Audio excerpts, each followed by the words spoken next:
If there are a few of you I haven't met, I'm Sam. I'm the curatorial assistant manager. And I'm Bethany. I am the museum membership assistant manager.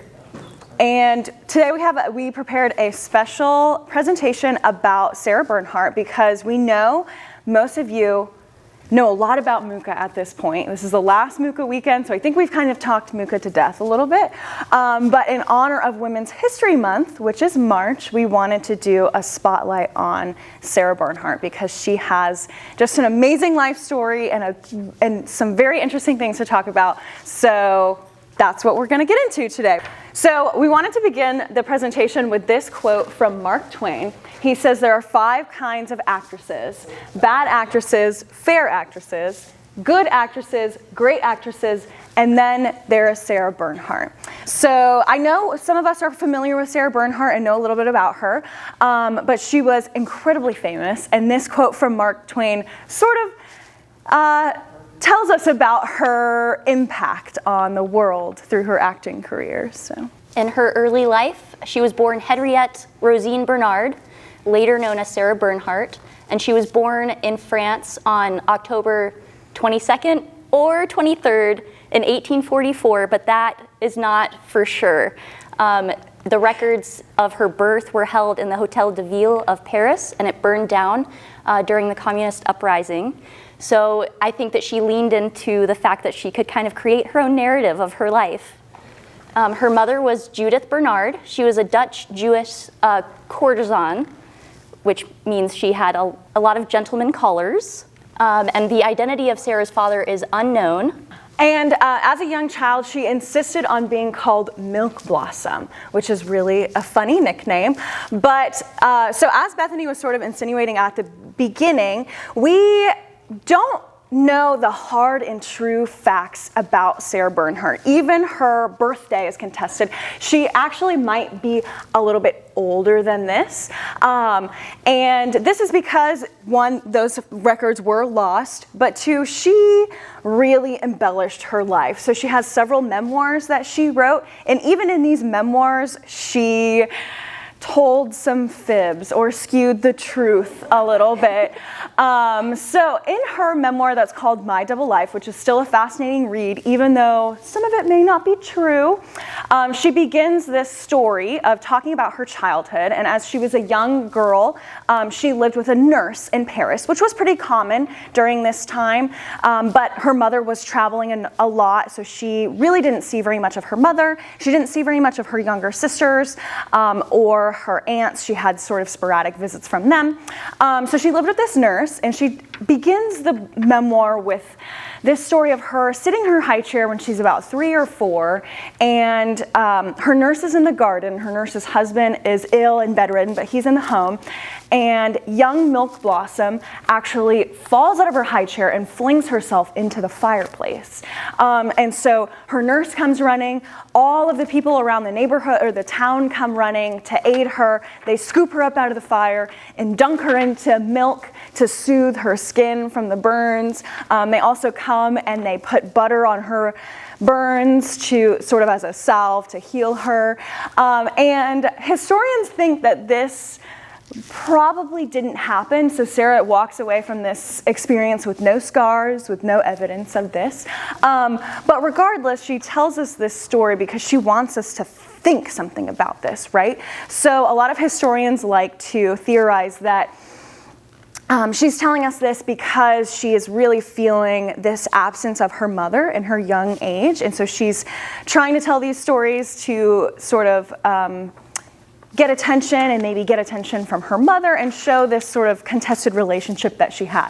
There's another story later in her life that she tells of her actually flinging herself out of a carriage and breaking her arm, and it took her 2 years to heal from that. We're not 100% sure if that's true either, but regardless, it's still fascinating to sort of see what she wants us to know about her, whether or not it's 100% true. She was sent to boarding school at age 7 to learn how to read and write. Around age 10 in 1853, she was sent to live and be schooled at the Grand Champ convent. Public education was not available for little girls around that time, so they would often be sent to convents to learn how to read and write. And she was an unruly student. She was almost expelled 3 times. And she was baptized and confirmed as Catholic, even though she was born as Jewish. And she declared that she would be a nun. So even at a very young age, she was super fiery. She got into a lot of trouble. She definitely got some probably smacks on the hand with some rulers or smacks on the bum. But she does actually really like the convent school. She really likes being there. And although she, has some issues, she does end up graduating, but she ends up moving on, and she is baptized as Catholic, even though her mother was Jewish, which is interesting. She's not really religious for the rest of her life. She does get married in a Protestant church, but anyway, but at this moment in her life, she, I think, is baptized around 12 or 13. She decides, I want to be a nun. This is what I want to do. She begins her acting career in 1862, and basically the story goes is that after she's done at Grand Champ, her mother and all of her mother's suitors, or her mother's clients, are sitting around at a table with Sarah, and they're basically going to decide what she's going to do with her life.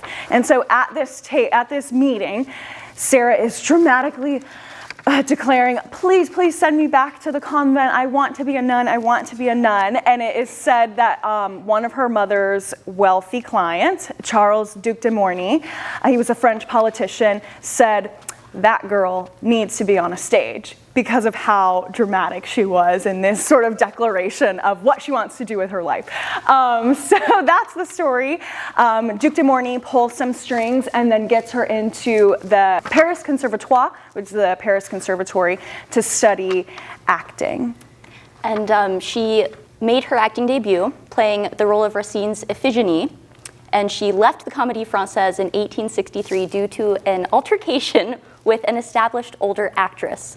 So the story goes, Sarah Bernhardt and her younger sister were both at the Comédie Française, and they were putting on a play. Sarah Bernhardt's younger sister accidentally stepped on the costume tails of a well-established actress. The actress got very upset, slapped her, or pushed her. The sister fell into a stone column and gashed her forehead. So Bernhardt, being the fiery one that she was, walked up to that older established actress, called her a bad name, and slapped her in the face. She refused to apologize, leading her to be uninvited to the Comédie Française for now. She gets into this altercation, and this situation happens in January, and she ends up leaving in March. So it goes on for quite a long time.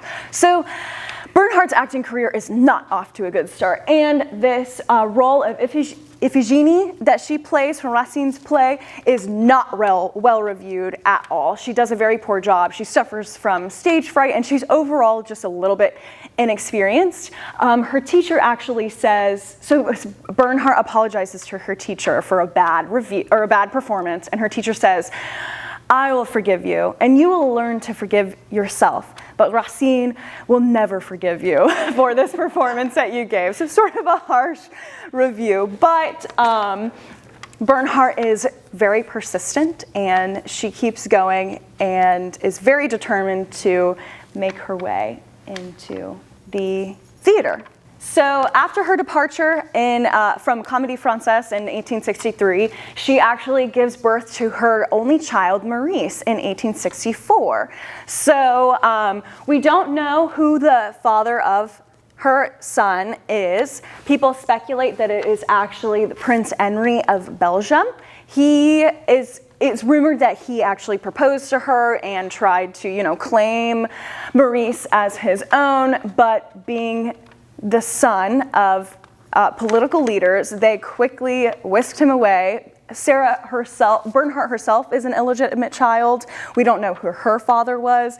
And so for a prince to be sort of falling in love with this woman was a big no-no. Regardless, Bernhardt was not ashamed to be a single mother. She actually gave Maurice her surname, which was really, really uncommon during this timing, even in an illegitimate case. So she actually entered rooms and declared to be announced as Miss Bernhardt and Maurice Bernhardt, or her son. So she was not She was not shy. I'm not a Mrs. I'm a Miss. I am not ashamed that I'm a single mother. And they actually maintained a very close relationship for their entire life. They only have, a few conflicts here and there, but they were very, very close. To the point that later in her life, Sarah Bernhardt takes over her own theater, and Maurice, her son, manages it and helps produce it even after her death. After her son is born, she joins the Theater Odeon in 1866, which was the second most popular and most famous theater in Paris at the time. And this is where she gets her breakthrough. And this is where we see her grow into this star and grow into the Divine Sarah. So this is a name that she often went by. People called her the Divine Sarah because of all of the things she was able to do. So essentially, she has her breakthrough role playing Anna Danby in Alexander Dumas's Kean. And she is also praised during this time for playing the male role Zanetto in Les Passants. So it's semi-common for women to play male roles in the theater, but it was extraordinary that Bernhardt was playing these with such high reviews. She starts to become a superstar and people really start taking to her. And one of the things that she is so loved for is this incredibly unique voice that she has. So she has this incredible vibrato, and it's very lyrical, her voice, and people actually said it was sort of a golden voice, and she was captivating audiences. So this is one thing that people were really, really obsessed with about her. The second thing was her physical stage presence. So she's also well known for her death scenes, and she would contort her body into these crazy shapes to put on these dramatic death scenes. And scholars and historians actually think she was probably hyperflexible or double jointed because she could move her body in such a way that others couldn't. Robert Gottlieb wrote that she was a complete realist when dealing with her life, but a relentless fabulist when recounting it. So these pictures depict how eccentric Sarah Bernhardt was and how she leaned into the oddities. She is on the picture on the right, she's posed in her coffin that she would take with her on tours to sleep in. And on the left, she's pictured in her home with cheetah print and various decor and animals. She loved living fully. So she, like Bethany said, really leaned into all these oddities and these crazy things about her. I think she sort of lived by this motto of that no press is bad press. So even if people were shocked by her, she was still making an impression, and she certainly took that and ran with it. So she posed for a photograph of her sleeping in this coffin, and it really just stirred everybody up and really got them just thinking of like, oh my gosh, how weird and how morbid and how macabre is Sarah Bernhardt. So she actually, like Bethany said, took this on tour. She also had she had stuffed bats that she had kept on her hat. Victor Hugo, who was somebody that she had an affair with, famous playwright, actually gave her a human skull at one point that had an inscripted poem on the back. So she really was quite unique. And she kept a menagerie of animals. She is rumored to have a tiger. She definitely had a lot of dogs. She was rumored to have a boa constrictor as well as an alligator that unfortunately did not survive because it is said that she was feeding it champagne and milk. And while today, we are very much against owning exotic animals during this time, this was something that a lot of wealthy people explored, and she certainly was looking for that wow factor and that shock. And sometimes we compare her to the Madonna of her day or the Lady Gaga of her day, doing these sort of outlandish publicity stunts to really gain attention. So not only was she a wonderful actress, she was a talented artist as well.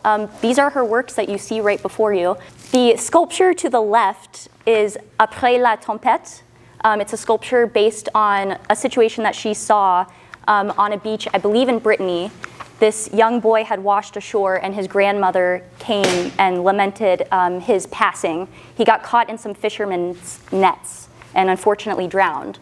But when Sarah recreated this, she wanted to add a flare or a glimmer of hope. So you can see at the bottom, the hand is still grasping the robes of the grandmother. So she took what happened, added a hopeful spin on it to embrace that narrative. Again, you can see this, she's clearly very talented. This is we think a marble cast, so actually she would have been carving in plaster because she did bronze works as well, so she would have given the plaster carving to the foundry and they would have cast it. I'm not quite sure how that works with marble. I'll have to research that a little bit more.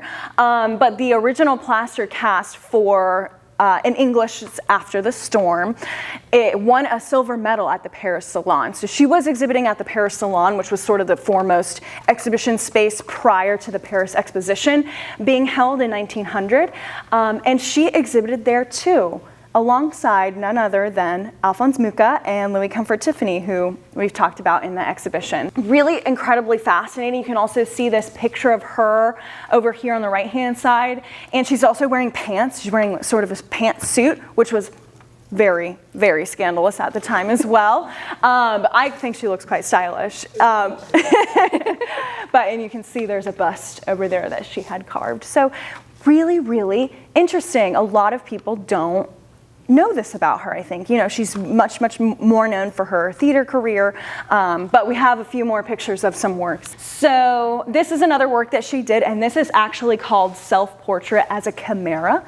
And this is in the collection of the Art Institute of Chicago. The other marble is at the National Museum of Women in the Arts. I don't know if it's on view now, but pretty close by, so you could maybe go take a peek. Fabulous museum, by the way. But this is incredibly interesting because she is portraying herself as sort of I don't want to say grotesque, but a scary mythological creature. And actually a chimera is sort of similar to a sphinx, but it has this sort of winged body, and it's this morph of all these animals. And men during this time were portraying the chimera as a sort of femme fatale, a symbolism of women who are seducing and luring men and then leading them to their death. So it's very, very interesting that Bernhardt is now taking this, reclaiming this theme and saying, actually, you know, no, taking ownership of that and representing herself as this, which is just incredibly fascinating. This marble sculpture over here is a funerary portrait of Jacques Damola, which was actually her husband. So the two of them got married in 1882. So his name was actually Aristides. He was a Greek military officer. And we don't really know why the two of them got married. And there's sort of contested stories of how they met, but they essentially, she sort of whisked him away to London and they eloped in a Protestant church.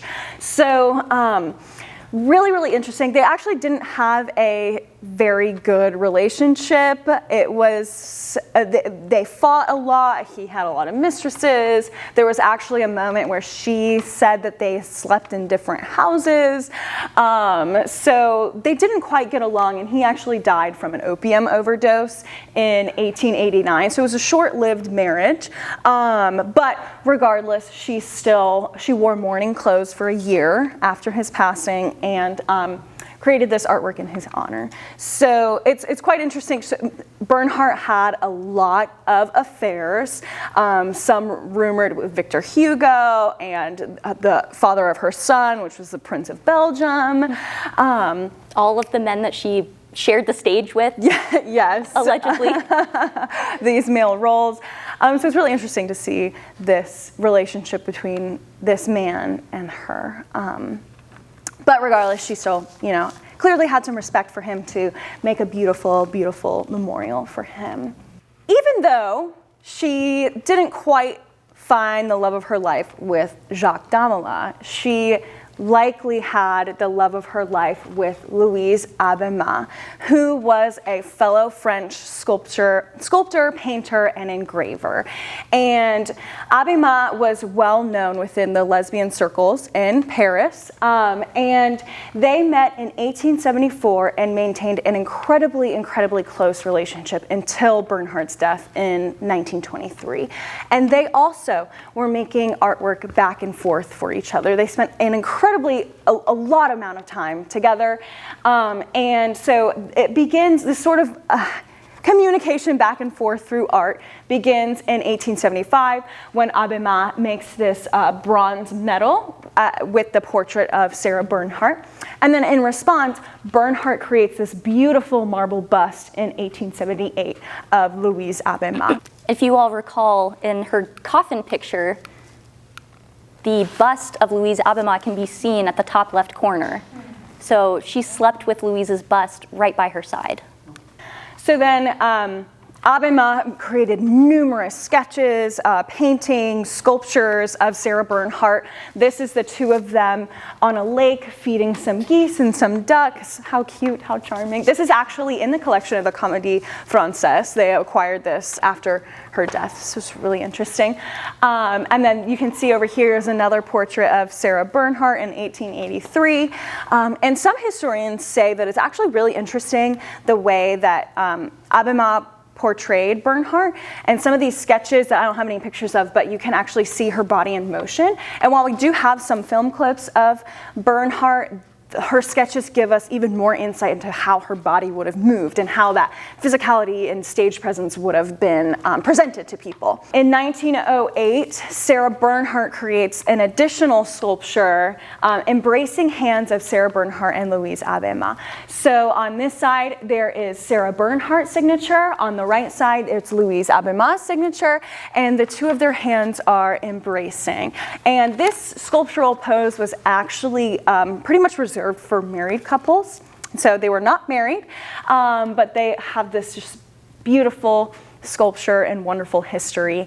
And like I said, they were friends, close friends, and more throughout their entire life. And it is said that at her deathbed, on her bedside, the only two people present were her son Maurice and Louise Abema. Théâtre Sarah Bernhardt. In 1899, Sarah Bernhardt purchased and opened a theater under her own name. She produced and performed in plays until her death. So the theater still stands today, but it's called Théâtre de la Ville. And so, again, Bernhardt is really just doing it all. So she's traveling around, she tours throughout Europe, throughout the United States, even as far as Australia and Sweden, yes, Canada, she was everywhere. So she's seeing these other male actors who are purchasing theaters and running them in their own name. And she was like, okay, why can't I do that? So she did that, and she ran this theater until her death. Now tying it back to Mucha. So this is where Mucha enters the scene. So poster for Gismonda was created in 1894. At this time, Bernhardt is just incredibly famous. And I know that I think most of you have heard this story of the Gismonda poster, but I'll tell it again for anyone who hasn't heard it.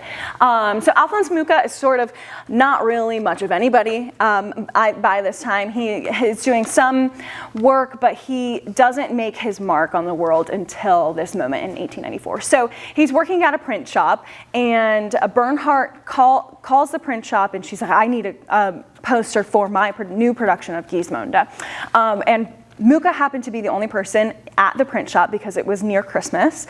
And he's like, okay, I'll take a stab at it, and creates this poster for her production of Gismonda, and people just are obsessed with it. People are so obsessed with it once it goes on the wall that they are cutting it down from the billboards, and Bernhardt loves it, and she signs a contract with Mucha for 6 years, and this is what skyrockets Mucha into fame. So it is incredible. It's very safe to say that we wouldn't know who Mucha was if it wasn't for Sarah Bernhardt, and he created many posters for her, and we have a few examples here. So we've seen the Gismonda poster, and then the contemporary costume recreation. So that's not the original costume, it's a recreation, but still, being able to see that and bring it to life. And then this is a picture of her as Gismonda. So I was trying to find one with the flower crowns and with that cape, and I was unsuccessful, but I did find this really amazing picture of her as Gismonda with this hat and this beautiful, amazing dress. This is Sarah Bernhardt as Hamlet. Pretty remarkable because she was the first woman Hamlet on film. We know that women played Shakespearean characters quite frequently, but Sarah Bernhardt holds the honor of being the very first ever recorded Hamlet on film.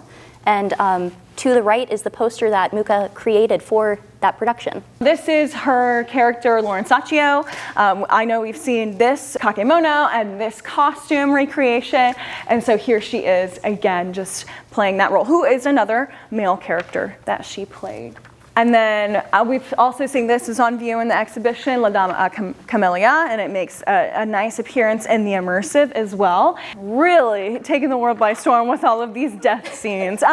And the plays themselves were wanting this. Most of these were these very tragic plays, tragedies. So not that this was her only option, but this is what people were wanting at this time. During her lifetime, Sarah Bernhardt made 9 tours in the United States. And what's interesting about this, hundreds and hundreds and hundreds of people still came and saw her, even though she only performed in French. She did not perform in English. So people still came and saw her, even if they couldn't understand the language that she was speaking in. Her performances have been compared to the opera. You know, you don't understand what they're saying, but it's such a beautiful performance that you watch it anyway, and you can figure out from the context what the situation is. And so the reason that Sarah Bernhardt was being carried around everywhere during this time is because 2 years before this, she actually had her leg amputated. So on stage, Sarah Bernhardt was actually doing all of her own stunts, and she had suffered a knee injury that plagued her with chronic pain for several years. And she eventually said, either cut my leg off or I'm not going to make it any longer, basically. So they amputated her leg above the knee, and for the rest of her life, she performed with one leg. But when she was moving throughout the world and touring, she insisted on being carried. She tried to wear a wooden leg, but she just didn't like it and was known to take it off and throw it. So she just sort of was carried like a queen of sorts. Mm-hmm. And one of the various articles that we read said that she threatened to off herself if she would not get her leg amputated. So she was very adamant about being able to be mobile and her own agent again. Mm-hmm. And she performed on stage with strategic prop placement and things, even when she was missing a leg. So the death of the divine Sarah. She died on March I think it's 26, 1923. Oh, sorry. That's okay. Thousands attended her funeral procession, which is really remarkable thinking of her upbringing and who she was. She cultivated this audience herself. They actually carried her coffin down a giant parade down the street past the theater that she owned, paid respects to her on their way to the graveyard. So even after her death, this would be 47 years later, she has a star on the Hollywood Walk of Fame. So the Hollywood Walk of Fame came to fruition in 1958, 1960, but she was among the first group of people to have a stars erected for them. And one of my favorite fun facts to tell people is that she is the earliest born person to have a star on the Walk of Fame, not the first person, but the earliest born. So even after her death, she has a star erected for her among all of these incredibly other famous people, including Audrey Hepburn, Judy Garland, Marilyn Monroe, Elvis Presley, Walt Disney, and many, many, many others. You can actually see everyone on the Walk of Fame website. You can see everyone and when they got their star, what year, and things like that. So, still highly, highly praised for her work and loved because of that. And her lasting impact. These are both films that were created posthumously of Sarah Bernhardt. The one on the left is from 1976 called The Incredible Sarah, starring Glenda Jackson. And the film on the right is actually a new film that is being debuted in Belgium next month called La Divine Sarah Bernhardt. And so it says that articles have said that the divine Sarah Bernhardt has highly romanticized in the Bernhardt fashion, so it's less biographical as it is storytelling. We have so many fun facts that we didn't know where to put them, so we have additional fun facts for you all. In 1897, Sarah Bernhardt met and performed for Queen Victoria. Queen Victoria was actually hesitant to see Sarah Bernhardt perform because of her moral ambiguities, but she did. She let Sarah Bernhardt perform in front of her and was moved by her performance, calling it pathetic. But in the way that Sam mentioned, the pit of her stomach, it's not necessarily sad, but it's captivating. And she enjoyed her performance so much that she sent her secretary to get Sarah Bernhardt's signature in her birthday book. So she signed it, but then the secretary noticed it was the wrong book. So he had to run back and find the proper book of signatures and wait during a performance of Sarah Bernhardt's, waited for the intermission, went backstage, did not get permitted backstage at first. He had to use the Queen's name to flex his reputation, did not have any ink, had to go back out and sit down to finish the performance. And then he was able to finally get in there, borrow ink from somebody else, and ask Sarah Bernhardt for her signature. But before she signed, she had to look at all of those other signatures in the book to see who she was going to put herself among. Being honored, she decided to take up the entire page, writing "Le beau jour de ma vie," this is the best day of my life, and then wrote her name, taking up one entire page. In 1914, she's actually awarded the French Medal of Honor because of her work in the theater, and she's sort of regarded as a war hero prior to that. And so in 1870, during the Franco-Prussian War, she actually converted the Odeon Theater to a hospital, and they took in wounded soldiers and patients. So she was, praised for that. And just her mark on the world. So this is the highest award that any civilian or military officer can be awarded, and she has a French Medal of Honor. And she was, some articles that we read said that she actually helped doctors assist during the surgeries. So not only did she convert the theater, she helped pay for some of the equipment that got brought in, but she was in the room helping operate on wounded soldiers. Who knows if that's true or not, but I'd like to share that. She also performs for the French troops in 1915 during World War I. And some people credit her with sparking or beginning this idea of performing for the troops. So this is something that we know a lot of celebrities have done over the years. And she actually was doing this way back in 1950. So very interesting as well. And like we've mentioned before, she only performed in French, which did not stop people from coming out to see her if they could understand her or not. They just wanted to see Sarah Bernhardt.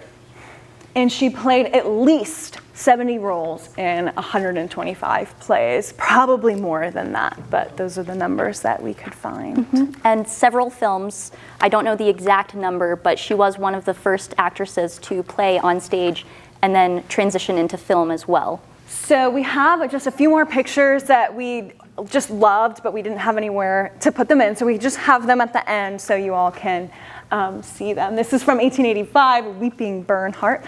And something that's interesting that Bethany and Joanna and I talked about yesterday was her hair. So she was often, she's known for this frizzy red strawberry blonde hair that she had, but in those pictures at the beginning of the presentation, she actually seems to have very dark hair. So I think she probably dyed her hair red. And there was an article that I found that said, I can't claim myself as a natural blonde. So I think maybe she was admitting that she dyed her hair too. But in those paintings that you saw from Louise Abbé-Mat, her hair is clearly red. So who knows? And here are some more pictures from her performances. I just love the costuming. And I like this picture over here, Sarah Bernhardt as Cordelia, another very famous Shakespeare character. And then, this is what we wanted to sort of end on, was this quote. And this is how she closes her memoir that was published in 1907. So she actually she ended this memoir sort of in the middle of her life. And she still goes on to perform for a little under 20 more years. But she says, "My life, which I had first expected to be very short, now seemed likely to be very, very long. It gave me great joy to think of the infernal displeasure that it would cause my enemies. I resolved to live. I resolved to be the greatest artist that I wished to be. From the time of my return onward, I dedicated myself to my life." That is sort of it. Bethany and I were doing our research for this presentation. We came across 2 podcasts that are just a joy. So if you want to learn a little bit more and hear some people discuss the life of Sarah Bernhardt, this podcast from BBC Radio is called You're Dead to Me. And it's a comedy podcast that takes history seriously. So this episode from March 24th, titled Sarah Bernhardt, features the host, Greg Jenner, and Professor Sharon Marcus, who has spent decades studying Sarah Bernhardt, and then comedian Izzy Sudi. And so in one corner they have a comedian, and one corner they have a historian, and they learn about historical figures. It's very, very, very fun.